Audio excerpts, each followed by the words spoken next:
This is a podcast with Lisa Treu from Treu Group Real Estate and Chris Airy from Compendium Solutions.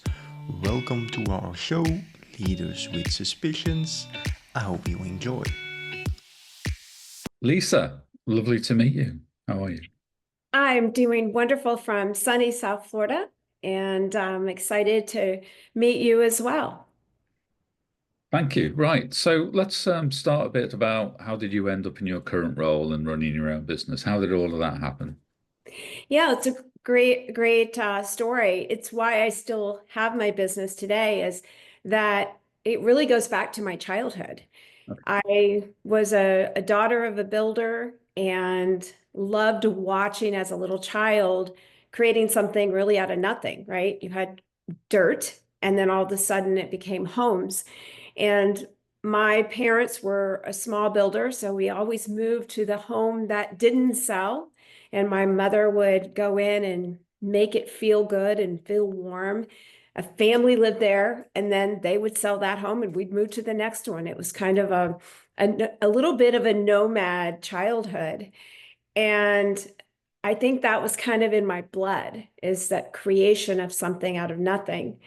And fast forward to when we bought our first home, we were young, didn't really, have any experience buying our first home for our two children.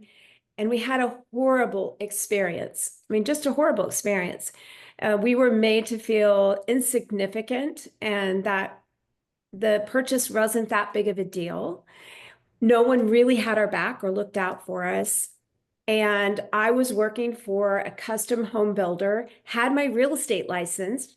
And my husband one day looked at me and said, "Why don't you do that? Because if that person can make a living, you can make a fortune." And knowing that I care about people and care about each transaction. And so I said, okay, I'll do it. My first year, it was the very poor economy of the early 1990 timeframe in the US. Interest rates were high, and I had left a very stable job to go into an independent sales profession, real estate sales. And every day for about 6 weeks, somebody would walk into the brokerage I was at and say, "I'm out of here. I got a real job." And I would come home to my husband and say, "Oh my gosh, did I make the biggest mistake in my life?" Right? I left a real job. And he said, "No, I believe in you." And I really think I had one thing. I had an amazing work ethic. My parents taught us from an early age, you want something, you work for it. We had chores, we had a farm. Like I had that kind of, you know, put yourself to work and figure it out. And that's exactly what I did. And that first year, I became the rookie of the year purely by just sheer work ethic. I worked every weekend. My husband cared for our children on the weekends so that I could commit to getting my real estate career off the ground. And that was, and I became a sales agent in 1989. So I've been doing this a very long time, have seen it. I think I say I've seen it all, and then I see some more, but I've been through every kind of real estate economy and have never left real estate since 1989. And it's that passion of wanting to bring the best for our clients and remembering every day how we felt back in 1986 when we bought our first home. And how did you kind of get that first job, right? You didn't really have the experience. How did you convince somebody to do that? Well, it was very interesting because, real estate, it's fairly easy to get into today, much more so back then. And the office I wanted to work for was in this prominent city, and they had more than enough experienced agents that wanted to work there. And they basically said, "No.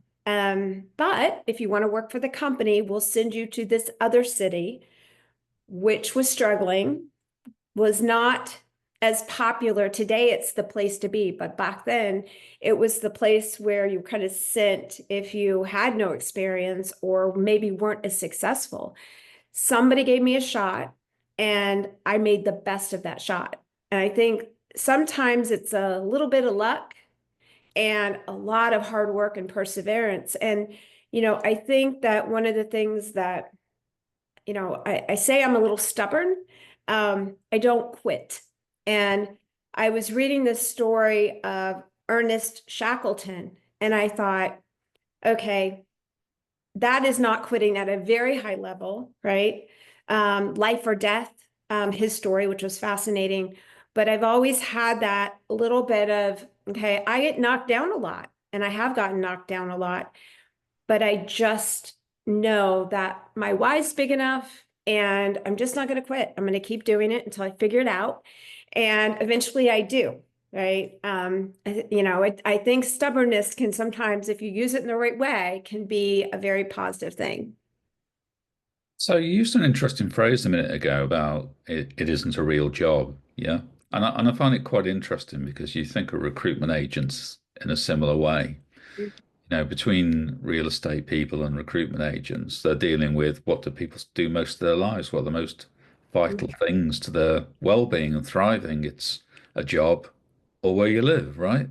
Right. So why did you say that? What makes you think that? Well, for me, it's my career, right? It's my passion. I think that it's too easy to get into real estate. If because it's commission, right?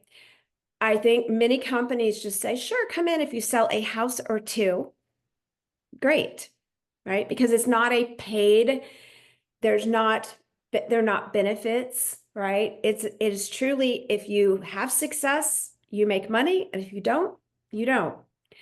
I think it's too easy to become the caretaker of most people's largest asset they have, which is their home. Many people get into it because they don't want to be told what to do, and they don't want structure, and it's the opposite. See, for me, my schedule is my freedom, right? I view a schedule as the reason I can have the life that I choose, the freedom that it gives me. Where a lot of people say, I don't want somebody telling me what to do. I want to work when I want to work and do what I want to do. But there's a formula to success in any business. And a lot of the strategies are the same no matter what your career is. So for me, I wish it was harder to get into real estate. I wish there were higher standards. I wish you had to have minimum amount of success to retain your license, because the challenge is that buyers and sellers don't always understand that person really doesn't know how to help them, right? And to have the success that they want. And you're dealing with thousands and thousands of dollars for people. So, for us, it is 100% a business.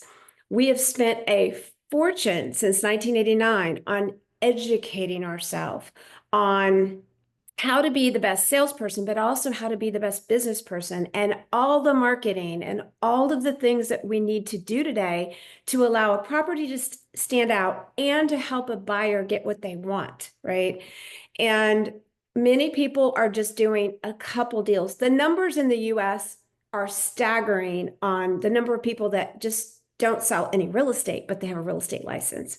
So that's why I say I think a lot of people think it's easy. It is not easy. It is simple, but it is not easy to be a great top, I think, in anything, right? The top people in any industry, there's a formula to it.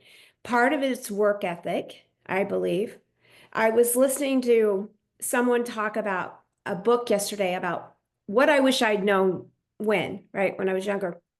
And one of the comments was, yes, there's a lot of things you need to do, but outwork everybody. And I believe that work ethic is something that will help you when things are challenging. But I learned how to sell real estate in a challenging market. And I think that was the best gift I ever had versus people that learned how to sell real estate post-COVID. Because post-COVID, money was, especially in Florida, money was just, falling from the sky, right? And so when you learned in that environment, and it's hard now, when it became hard, they didn't have the background and the skills to know what to do. So I think when people overcome challenging times, they need to recognize that that's the best gift you can actually have, in my opinion, is that hard time that you were able to kind of power through and take the lessons from that hard time and then apply it to the good times. So I'm eternally thankful that I started selling real estate in 1990 when it wasn't easy and when I just had to, kind of put my head down and figure it out. And just, I guess, who were there any mentors or people who made a difference in those early days? Oh my gosh, I've had so many. From my very first real estate broker, she was a strong, successful female. And I was young. I mean, I was in my early 20s. And she mentored me on how to carry myself and how to have the confidence. I've had more business coaches than I can even name. I've had some that really did change my life. Tony DeCello, he was a business coach that I was honored to spend time with. And I've had great friendships. A couple years, I decided I was not going to any more real estate conferences. I'd been to enough, right? I was going to go and get education outside of this real estate bubble. And I joined an elite group called The Circle. It doesn't exist anymore, but The Circle. And it was people from all different industries. I have several dear friends that came from that time. And it was a great formula. We always did something education based, always something fun, and always something relaxing. And it was usually a 2-day time. We would all fly in from all over the country. And spending time with people outside of real estate, it was one of I was a member of that for 3 years. It was one of my biggest growth periods because it expanded my mind. It expanded my mindset. I'm also an avid reader.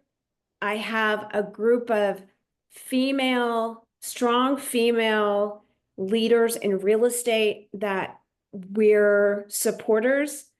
They're the ones that give you a good kick when you need it. They're a soft place to land, and we have a lot of fun, right? The fun needs to be there. And so I really have been so fortunate that I've been able to learn so much from other, women, other men, business leaders. And, today we do not have a shortage of great information, right? We have back in the day, like you had to go to a bookstore and buy a book. Today, you can go on YouTube or on Instagram and watch a great person you admire.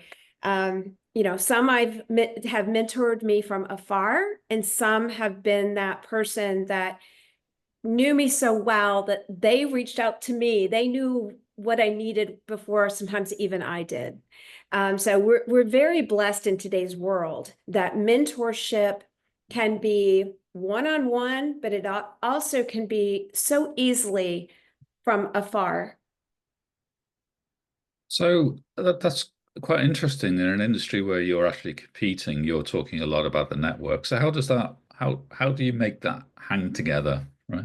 Yeah. Well, look, obviously, I'm competitive. I love to win, right? I love to win for my clients. I love to win for us, for the team. But I also come from an abundance mindset. So the great professional real estate agents are not my competitors. Okay. I love doing business with them. The ones that I view as my competitors are the ones that I know are not going to benefit their clients, right?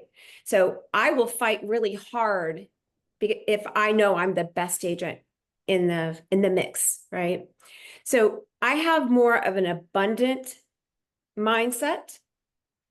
There's opportunities everywhere, right? Not just in real estate, just everywhere you look. And, we sometimes forget that, but like all I have to do because of where I live is drive down the street and I see yachts and beautiful cars and beautiful homes. there's not a shortage of wealth available. It's just a matter of, am I going to A, see the opportunity, and B, am I willing to pay the price for that opportunity, right? Because there's a price to it, right? And then being clear on, okay, do I even want that opportunity? Because I think that one of my first business coaches, his name was Jack Hamilton. And I was brand new to coaching, and it was a lot of money at the time. It was $1,000 a month, which back in 90s was a lot of money. And every week we'd get on the call and he would say, what are your goals? And we'd run through them, my business goals, my income goals, my personal goals. And after about 3 weeks of him saying, what was your goal? And then the next week he'd say, what progress did you make towards that goal? Right? Just simple coaching. And after about 3 weeks of one of my goals where I hadn't done what I said I was going to do for 3 weeks in a row, he said to me, do you really want that goal? Or did you just put it on there because it's the cool thing to say? Because everybody else in this coaching program wanted that thing, right? Do you really want it? Or are you just doing it because it's cool?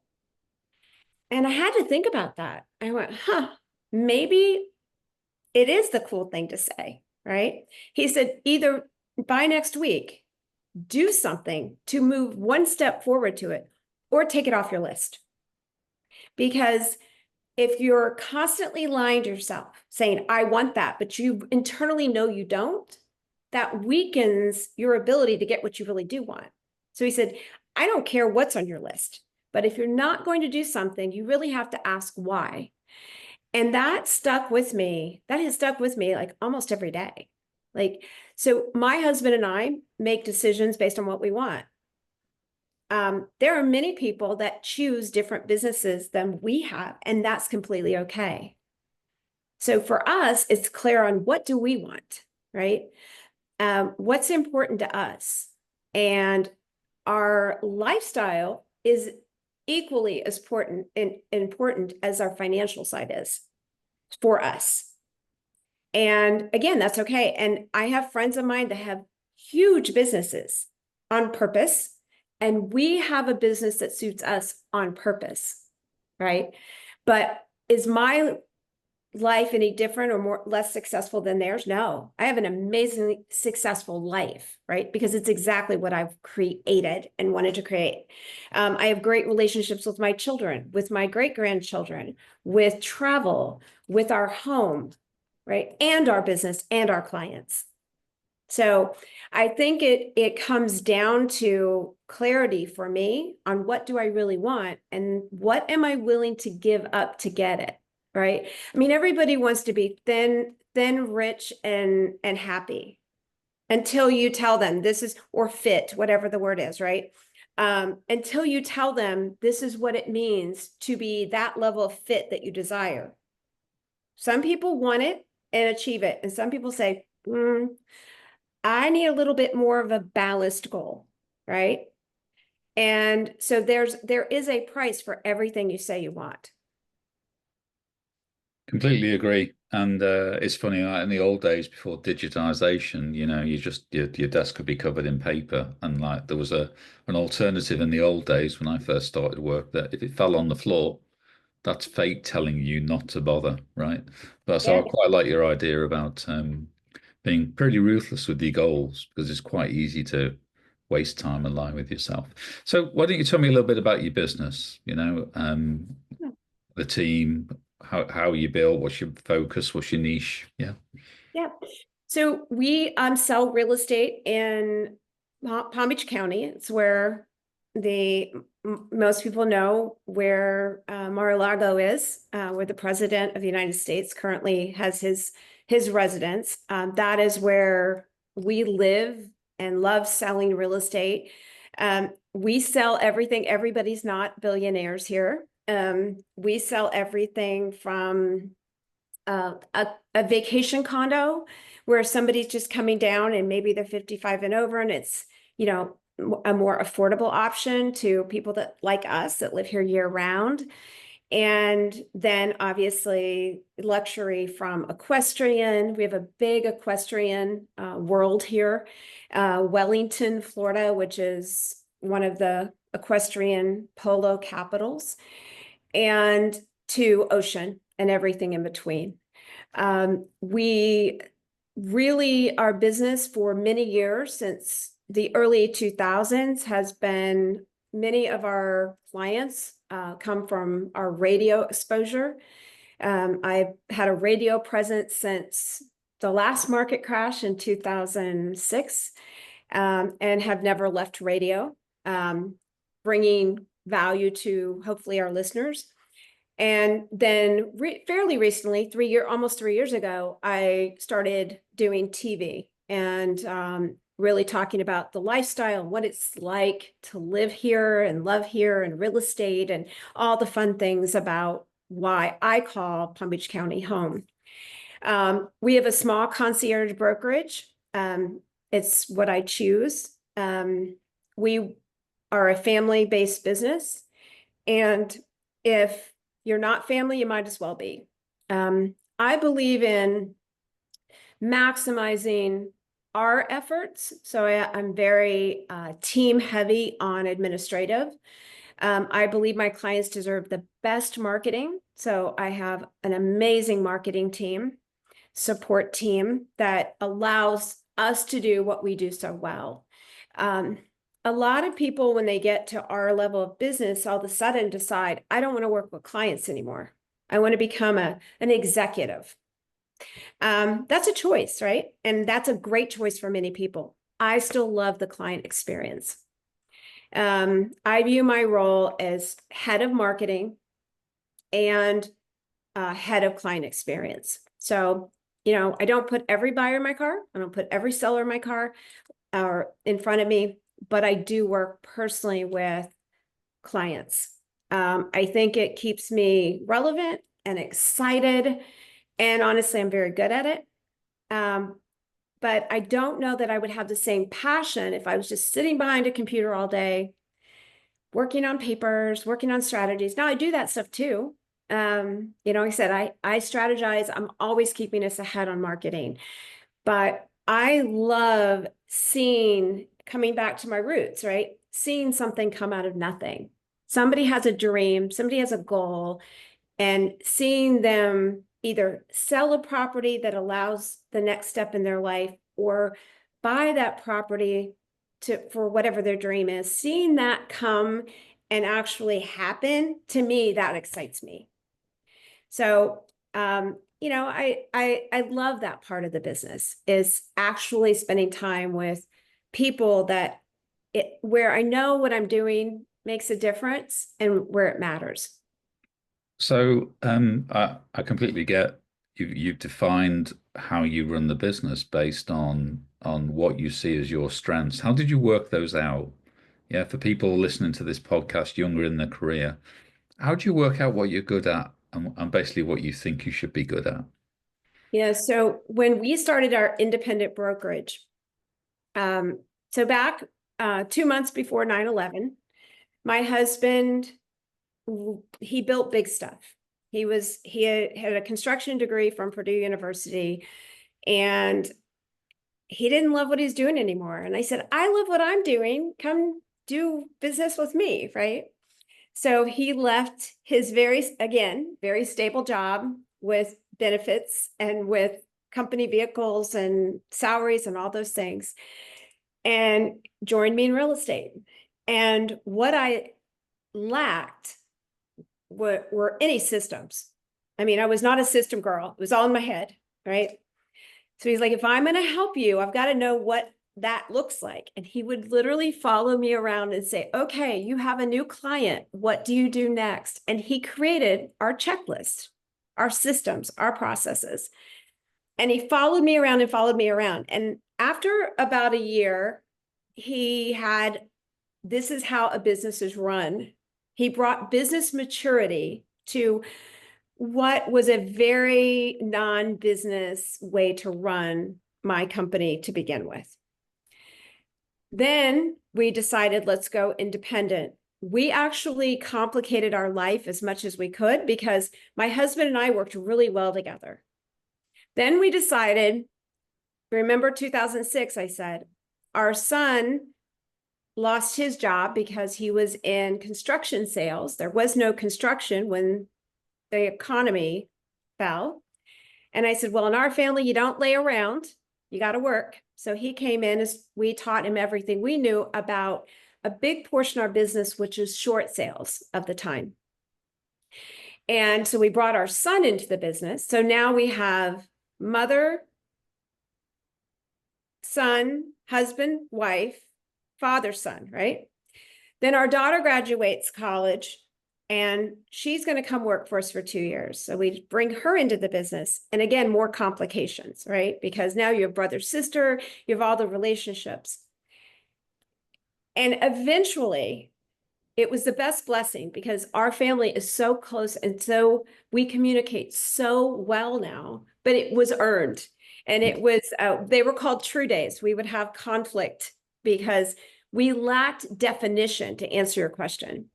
So what we did is we took a piece of paper and said, in what circumstance is which person in authority on that decision?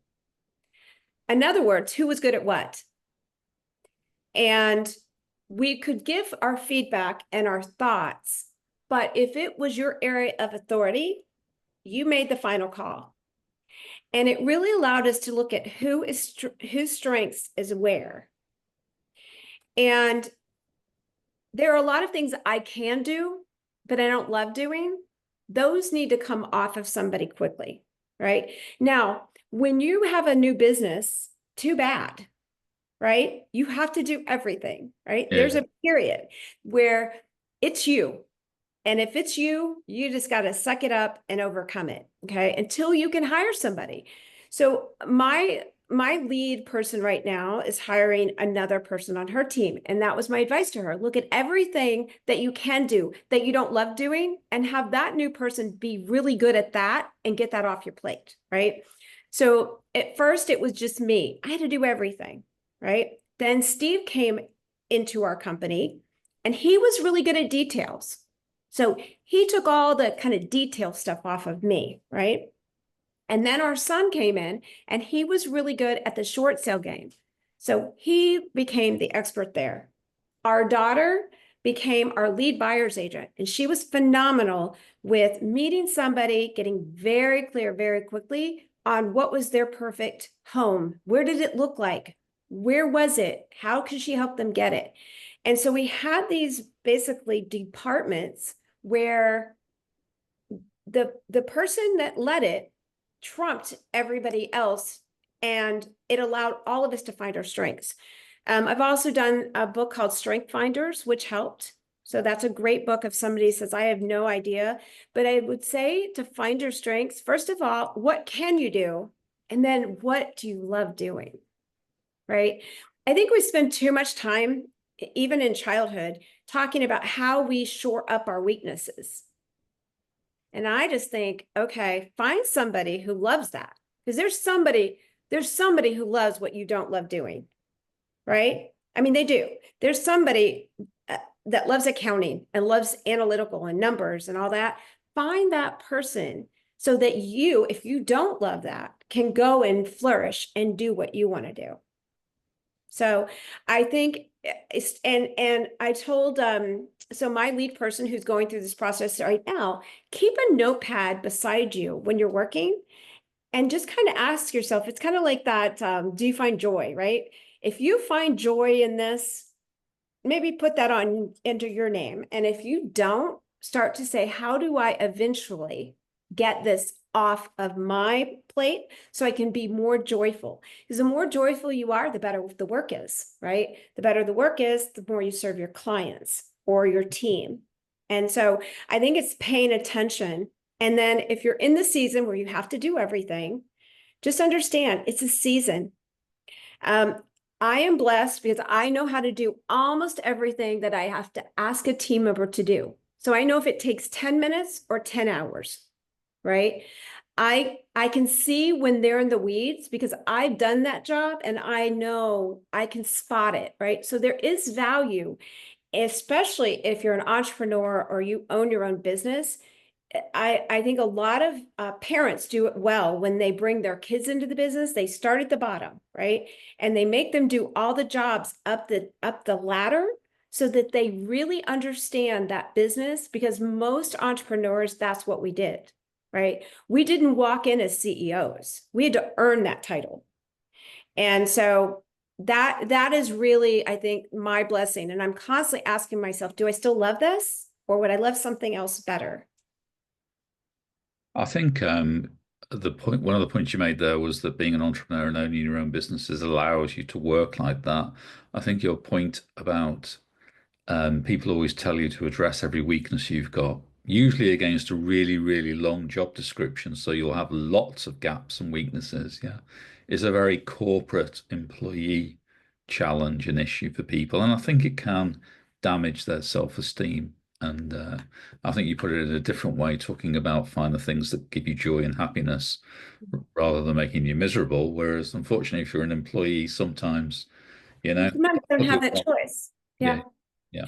Well, and I will tell you, when I interview a team member, and I'm mainly talking non-sales, but when I'm interviewing a team member, one of the things I look at is I look at their disc, their personality, their makeup. Okay.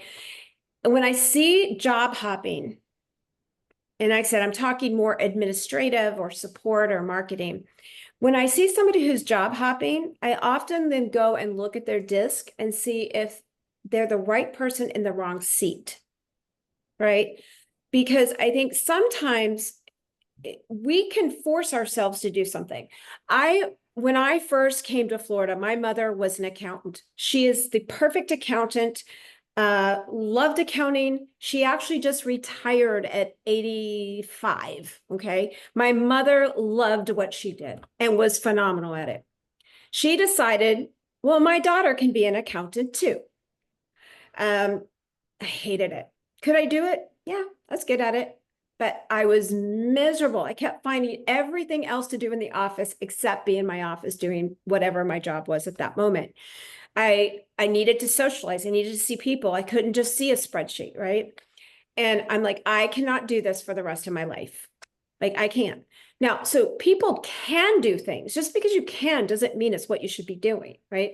So if you're in that job, right, and you say, okay, you find yourself in that position, you're not a tree. You're not stuck there forever, right? Learn the lessons you need to.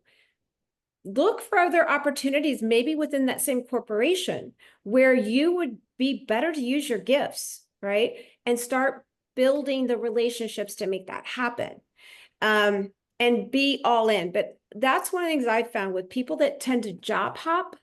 They generally are the right person in the wrong seat. And they've taken a job because it's a job and they needed the income, which I completely get, right?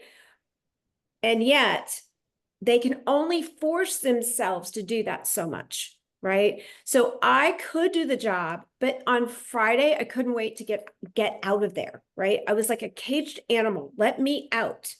Where there's very few weeks in real estate I've ever felt that way. No, look, there's good days and bad days, right? And no matter what you do. But I've never had that feeling like, oh my gosh, I have to get out of here, right? Because I'm in my right job, right person, right seat. So if you find that you're a person hopping around to jobs all the time, you may look and say, have I just been in the wrong position? So I think I could probably get on a soapbox and talk quite a lot about corporate HR practices and job fit, and I think sometimes it's a failure of leadership to find ways to put the right people in the right job. Yeah, and it's very much no, this is the definition, this is the box you're in or you're out. Humans don't have those sharp edges. They don't naturally fit into some role specs. So I think some powerful stuff there. Just for people who haven't heard what DISC is before you mentioned it, could you just explain DISC? Yeah, so DISC is your disc is generally set at about 30.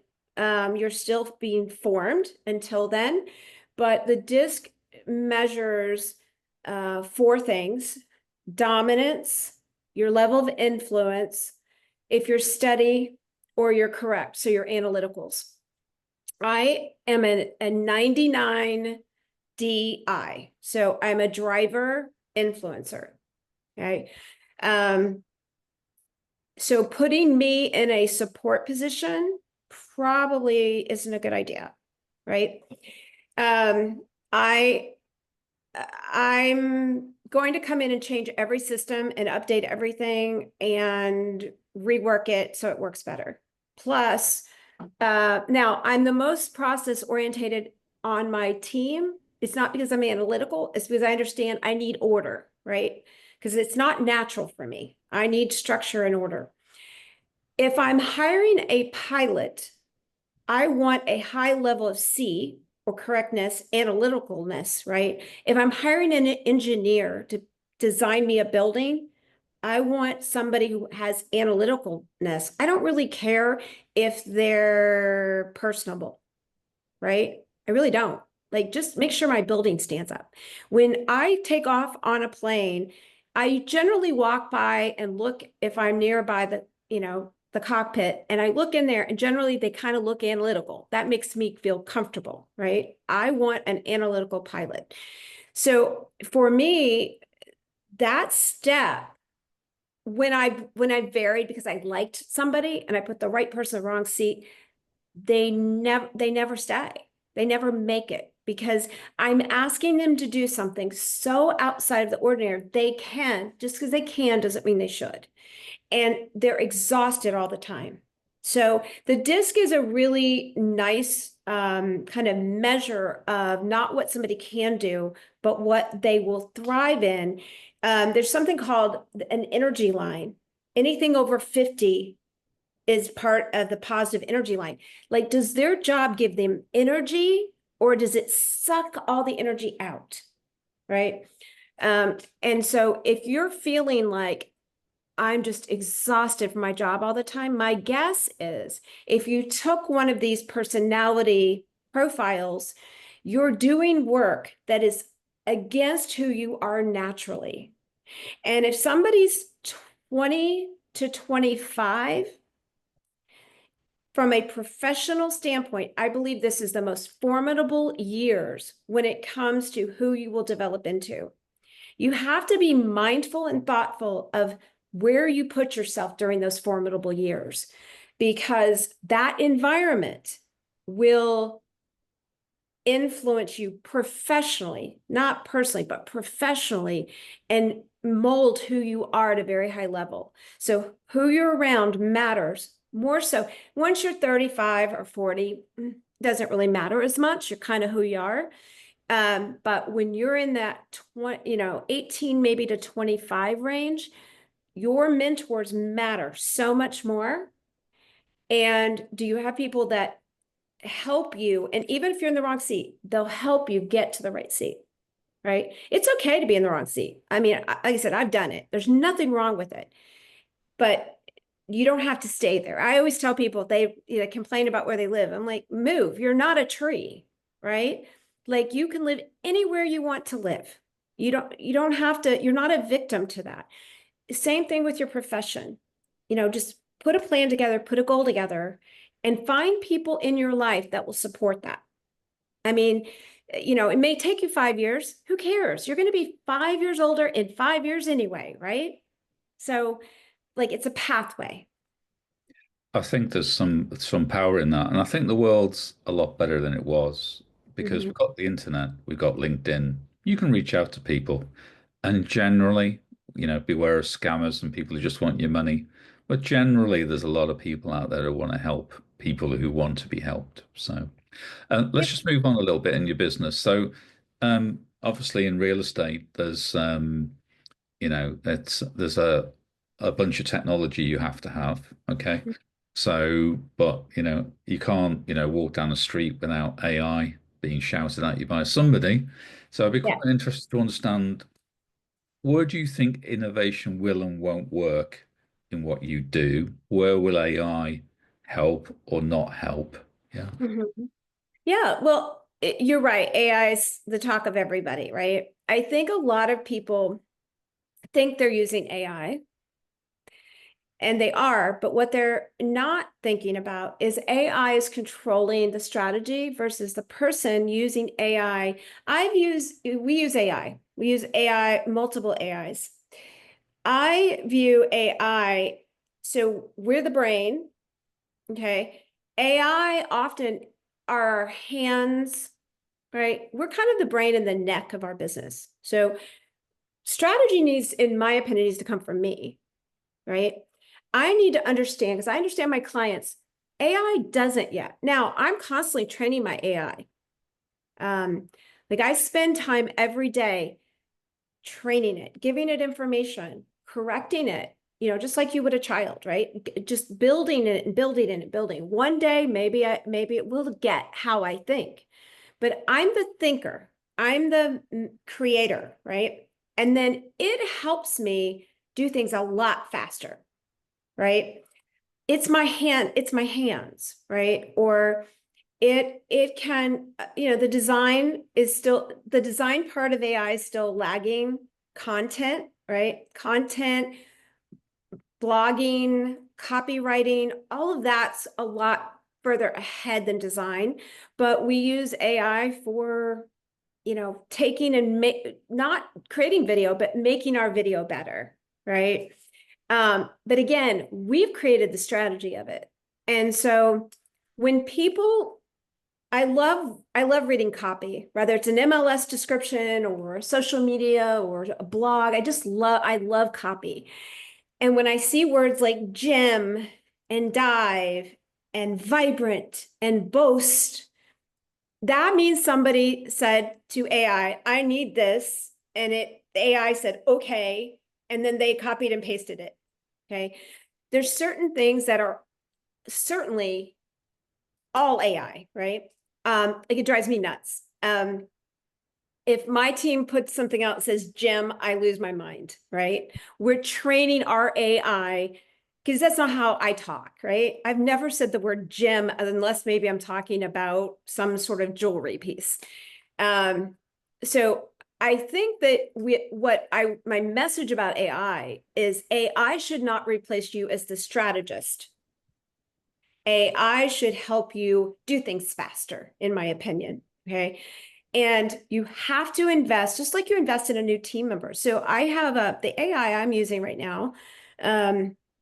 They're helpers and they all have specialties. Now, some of them are smarter than others, but they have like one is really good at copywriting and one is good at SEO and one is good at captions and one is great at things like formulas and spreadsheets and things like that.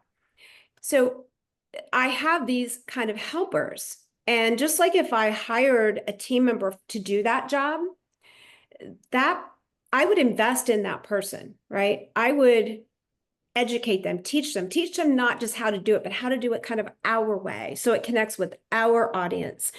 I'm doing the same thing with the AI helper, is that I'm teaching them, okay, no, that we need to do it this way because, right?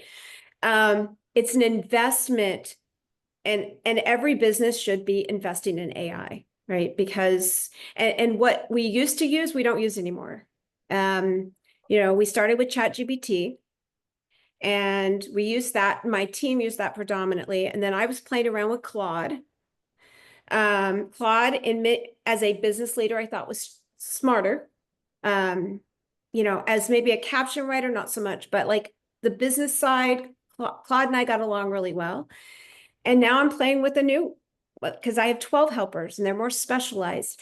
But I will tell you that I know that probably is not lifelong, right? There'll be another one and a new one. And so paying attention, but I think people make the mistake that think it's a plug and play versus leverage of your business. You all the examples you've given have been very much at the marketing and content and promotional and descriptive and the Gen AI end of the world, right? Mhm. You know, in terms of the other back office stuff. So property search, matching to the right customer. Yeah. That's a lot of stuff that's probably intrinsically in your DNA. Yeah. Do you see any use for AI in that stuff that just takes you a while, to search through the database? I think that's going to be more because there's a lot of data-based and then there's instinctual based. Hearing what people say and understanding what they mean, right? That's where I bring something to the table that AI probably can't. We use a lot of AI home value tools. They're hardly ever right. And I always tell people, if you're just playing around and curious, go use them, right? But if you really are thinking of selling or buying, you need a human. Now, how long before that advances, I don't know. I am not terrified that AI is going to replace me. Maybe I should be. Now, if I were a copywriter, I think most of them have been already replaced. And I'm teaching my marketing team, I'm constantly talking to them about my job as your leader is to teach you how to think strategically, because I think that's the last thing AI is going to replace you on. Not the design and the pretty and the video and all that. I think they'll get there faster. The last thing will be the strategy. So I'm pushing my marketing team constantly to how to think and how to create the strategy, because whether they work for me or work for someone else, I care about them and I want them to have a position in the future as long as they can. Okay, let's completely switch topics now. I mean, one of the most ironic things about listening to you, right, given what I'm going to say next, is, you're very passionate about your business. But when we were preparing for today, you Yeah, told me you had a passion business, right? I And I'm do. still thinking about, hang on a minute, in what way is Lisa not passionate about what she does day to day? But on top of that, you've got a more passionate business. So tell us, what is a passion business and why everybody should have one? Well, and you had me thinking after our conversation for sure about, and I've had several friends challenge me that can a passion business become a profit business? And I'm sure it could, right? I said, you got me thinking. So I'm passionate and yes, I am passionate about my real estate career. I am passionate about my team. I'm passionate about my clients, or I wouldn't do it. But for me, a passion business is something you do not for profit, right? Like, you do something because it inspires you. So we had always vacationed, okay? We had never traveled. People go, well, same thing. No, it's not. Okay. A vacation, you go somewhere, you disconnect, right? You go and, you go on a cruise, you go to the Caribbean, you go wherever, right? And for our 25th wedding anniversary, many years ago, my husband and I didn't want a big party. We're like, what can we do that's special? Well, we had sent my parents to Europe. We had sent my daughter to study abroad in Europe. We had never been. And we decided that for our 25th wedding anniversary, we would give each other a trip to Europe the next year in May. This was in August. In April, my son walked in, who worked for us and handled most of my travel arrangements, and said, hey, I'm just curious. And I said, yes. And he said, are you going to plan a single thing to go to Europe next month? Or are you just going to walk up to the counter and say, I'm going to Europe today. I need a plane ticket. Now, this is April. We're leaving in May. And I said, I'll be right back. I walked into my husband's office and said, let's talk about next month. And I said, I'd really like to defer this till September. I don't feel the team's ready for us to be gone. And he looked at me straight in the eye, serious as could be, and said, Lisa, I'm going next month. I hope you go with me, but if not, I'll miss you. I said, okay, then. So I turned around, went back to my set, and I said, we better get planning because I'm going to Europe next month. My children, knowing me, changed all my passwords to my email. My business phone at the time stayed with the team because that was the business number. And my husband's cell phone. Now, remember, this is many years ago. So cell phone connection was very different than today, right? His did an automatic reset a half an hour before we were leaving for the airport. We went to Europe with no cell phone because it would not re-upload. We gave emergency phone numbers, where we would be when, and everybody made a bet of how many days before I had a mental breakdown from being that disconnected from the business and the team. Little did I know, and did they know, we had this eye-opening experience. And we looked at each other and said, what have we been missing?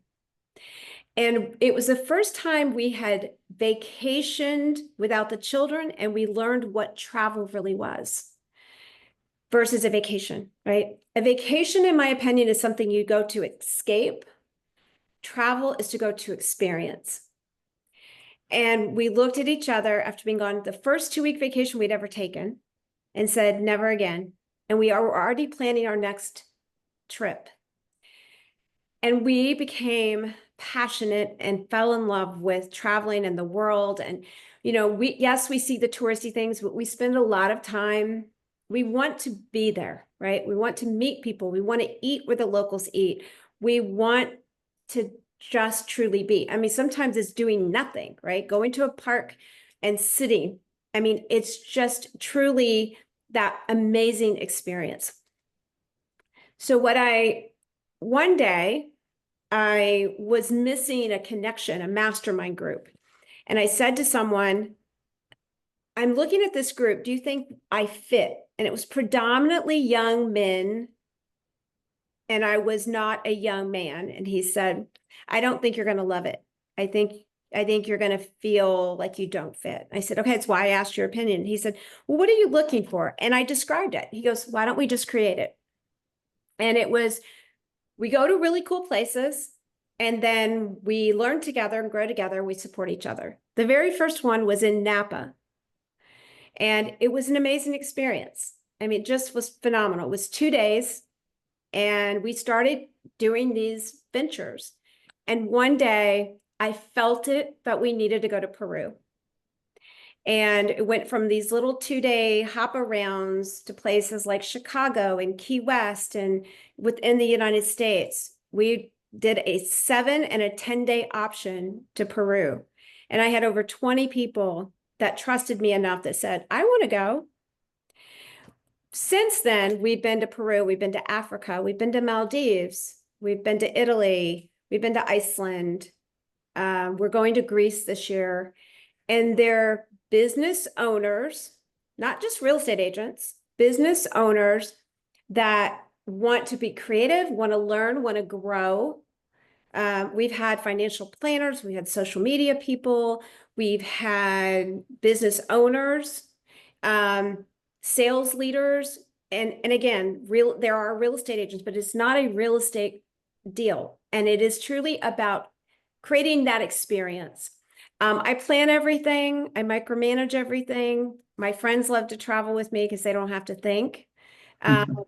And everything is curated, like from arrival to departure. It's a curated experience. And the reason I love it is because the people that are attracted to it are amazing people.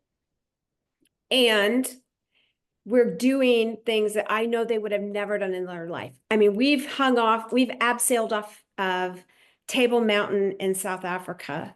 We've been on safari. We've sandboarded. I mean, we've done wonderful things. We've seen wonderful things together.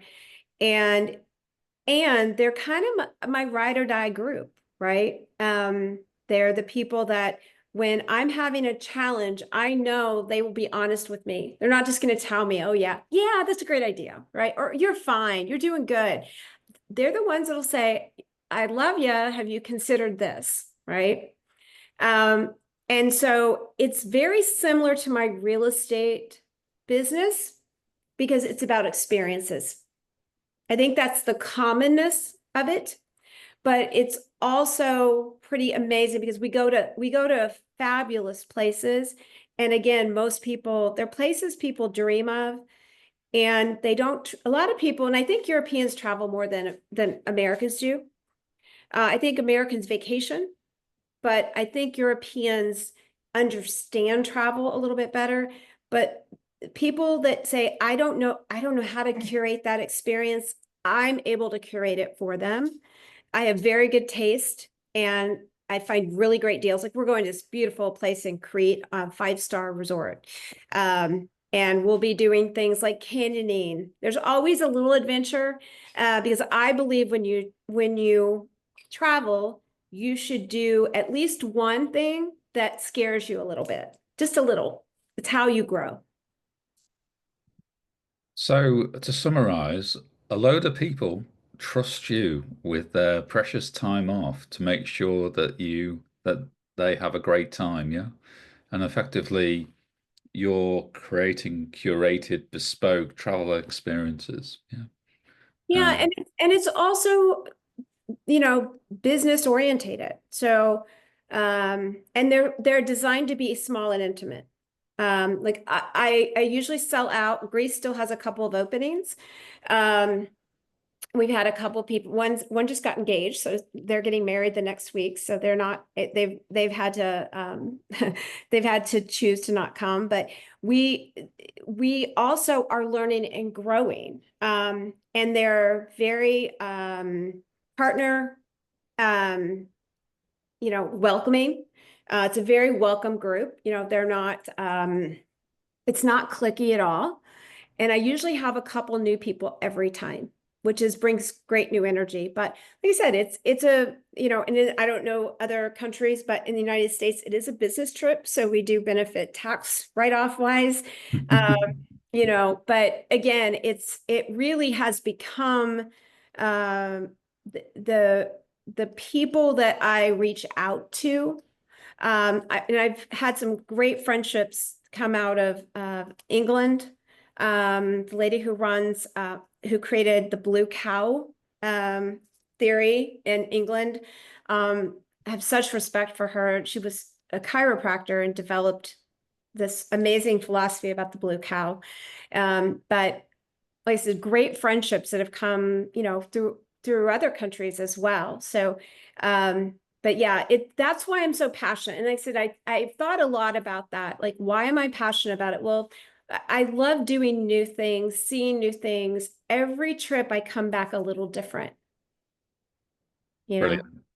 So there you go. Don't just have one business you're passionate about, have a passion business as well as your business you're passionate about. So I love the positivity you bring to your life and your businesses. So when you're in Crete, don't forget to go and see the Temple of Apollo. I was telling you when I took my kids there, 75% of my children were bored to tears, but I loved it. So yeah.